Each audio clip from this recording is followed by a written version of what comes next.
सिंह चौटाला की बात करें तो वो क्या आपको लगता है कि देवीलाल जी की राह पर चल रहे हैं? 100% मान के चलो 100%। दुष्यंत चौटाला के बारे में क्या कहना चाहेंगे?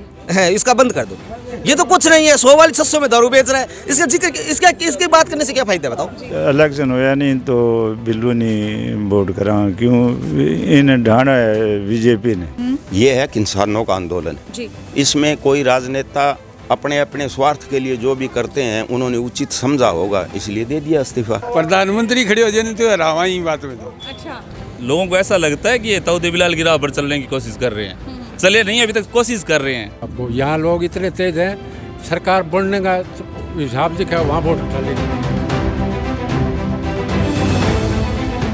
साल 1985 में सतलुज यमुना लिंक नहर के मुद्दे पर चौधरी देवीलाल ने मेहिम सीट से अपनी विधायकी छोड़ दी थी। देवीलाल के साथ तब कई विधायकों ने अपने विधायक पद से इस्तीफा दे दिया था। उस समय मेहिम में उपचुनाव हुआ और देवीलाल ने करीब 11,369 वोटों के अंतर से जीत हासिल की।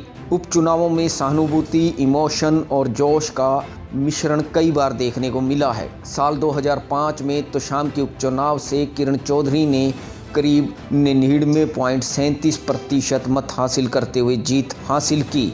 आज भी यह एक रिकॉर्ड है। 2005 में किरण चौधरी के पति की विमान हादसे में मौत हो गई थी और उसके बाद तोशाम में उपचुनाव हुआ था। उसी साल हिसार में हुए उपचुनाव में कांग्रेस की सावित्री जिंदल के सामने किसी भी दल ने अपना उम्मीदवार नहीं उतारा। साल 2000 में रोड़ी से ओम प्रकाश चौटाला ने इस्तीफा दिया और उस समय वहां उपचुनाव हुआ। उस उपचुनाव में अभय सिंह चौटाला ने 93,000 वोट हासिल किए। अभय सिंह चौटाला ने कांग्रेस के उम्मीदवार बलदेव दास महंत को करीब 86,000 वोटों के अंतर से हराया। हरियाणा के सियासी मिजाज में इमोशन, जोश और सहानुभूति की ऐसी लहर आम देखने को मिलती है। अब अभय सिंह चौटाला की ओर से एलनाबाद से विधायकी छोड़ने के बाद एलनाबाद में भी लोगों में अभय के प्रति सहानुभूति और जोश साफ नज़र आ रहा है। एलनाबाद इलाका पूरी तरह से खेती पर आधारित है। यहाँ पर मुख्य रूप से गेहूँ, धान, नरमा, सरसों और ग्वार की फसल होती है।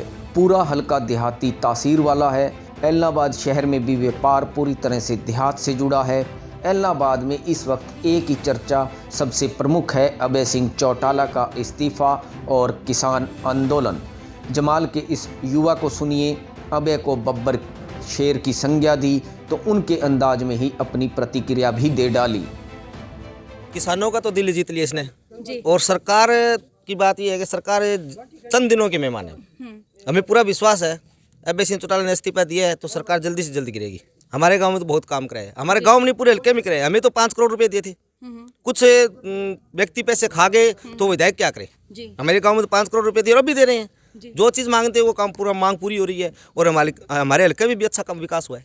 हमारा विधायक शेर दिल है और बब्बर शेर है। बब्बर शेर के पास कोई चीज़ की कमी नहीं है। चाहिए अपने जेब से पैसा निकाल के का विकास कराए या सरकार से कराए, हमें पता नहीं, हमारा विकास करा रहा है। अभय सिंह चौटाला की बात करें तो वो क्या आपको लगता है कि देवीलाल जी की राह पर चल रहे हैं? 100% मान के चलो 100%। दुष्यंत चौटाला के बारे में क्या कहना चाहेंगे? है इसका बंद कर दो। ये तो कुछ नहीं है, 100 वाली 600 में दारू बेच रहा है। इसका जिक्र इसकी बात करने से क्या फायदा बताओ। 100 वाली हमें 600 में दारू बेची इस गाँव में। चिट्टा शराब इनका क्या है, ये तो बिजनेसमैन है, विदेश में रहे, यहाँ पर आगे दादा की बात पर जीत गए और दादा की राह लेते हैं, ये लेते हैं, वो करते हैं। किसानों की ये कहाँ है, अब कहाँ है दुष्यंत? ये कुछ नहीं है, जीरो है। माधो सिंगाना गांव में एक बुजुर्ग जो कांग्रेसी हैं बोले वोट तो बिल्लू को ही देंगे। बिल्लू अभय सिंह चौटाला का निक नेम है जी। मौका तो ये नहीं है भी मैं तो कांग्रेस पार्टी हूँ संबंध है। अच्छा जे इलेक्शन होया नहीं तो बिल्लू नहीं वोट करा, क्यों इन ढाना है बीजेपी ने। बीजेपी कट्टरपंथी है। और फिर देखो जी कुल मिला के एलनाबाद सर से हल्का माँ तो काम करेगा तो चौटाला परिवार ही करेगा। इसी गांव में एक व्यक्ति ने अभय सिंह के इस्तीफे को अपना निजी स्वार्थ बताया तो एक अन्य ने कहा अगर चुनाव में प्रधानमंत्री भी आ जाएं तो जीतेगा तो अभय ही। हम तो ये प्रतिक्रिया जाहिर करते हैं जी। ये है किसानों का आंदोलन जी। इसमें कोई राजनेता अपने अपने स्वार्थ के लिए जो भी करते हैं उन्होंने उचित समझा होगा, इसलिए दे दिया इस्तीफा। प्रधानमंत्री खड़े हो जाए तो रावा ही बात में तो। अच्छा, अगर प्रधानमंत्री विजय सिंह चौटाला के सामने खड़े हो जाएं तो? हाँ, तो ये रावा। गांव ढूकड़ा में ताश की बाजी लगा रहे अर्जन ने कहा, इस्तीफा दे दिया तो फिर से विधायक बना देंगे। एक व्यक्ति ने सधी हुई टिप्पणी करते हुए कहा कि देवीलाल की राह पर चलने की अभी कोशिश है। अबे के इस्तीफे पर गांव ढूकड़ा में एक बुजुर्ग ने तार्किक अंदाज में कहा कि ऐलनाबाद के लोग बहुत सियाने हैं, किसकी सरकार बनती दिखती है उसे जिताते हैं। ऐसे और बना लिया वो भाई ने और बना लिया कि नहीं के हो गया और कर दिया अब कड़ा 20-30 हज़ार जीते को। लोगों को ऐसा लगता है कि ये ताऊ देवीलाल की राह पर चलने की कोशिश कर रहे हैं। चले नहीं, अभी तक कोशिश कर रहे हैं। अगर चलेंगे तो शायद हो सकता है हरियाणा में दोबारा सत्ता पा लें। तो अब तो गम की कोई बने नहीं, कुछ नहीं बनता इसका। इन लोगों की सरकार नहीं बन सकती। मैं बताऊँ आपको, यहाँ लोग इतने तेज हैं, सरकार बनने का हिसाब दिखा वहाँ वोट डालेंगे। ऐलनाबाद के सियासी मिजाज को जानने के लिए आप भी अलग अलग लोगों की यह प्रतिक्रियाएं जरूर सुने। बहुत बढ़िया किसानों के हक में बहुत बढ़िया काम किया, अच्छा काम किया। काम अच्छा करवाया जी उसने जी, अच्छा करवाया।